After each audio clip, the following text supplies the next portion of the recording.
pinakamahusay na mandirigma ng Pangasinan. Magaling at maalam sa paggamit ng iba't ibang uri ng wika. Pinuno ng makasaysayang kaharian ng Tawalisi. Kilalang kilala sa pamumuno ng isang grupo ng mga kababaihang sundalo.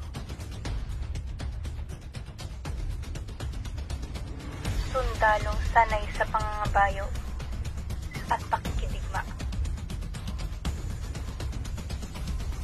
Maraming nagtangkang lumigaw at pihagi ng aking puso.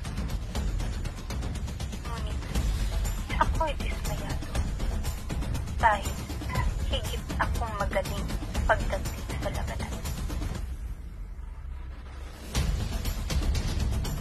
Pakasalan ko labat sulaki, yung makatalo at siyak. Ako po si Pamela Beyonce Ortega del Rosario, 16 na taong gulang. Mula sa Grade 11, Humanities and Social Sciences, Jeremiah. Gumaganap bilang Urduha ng Pangasinan.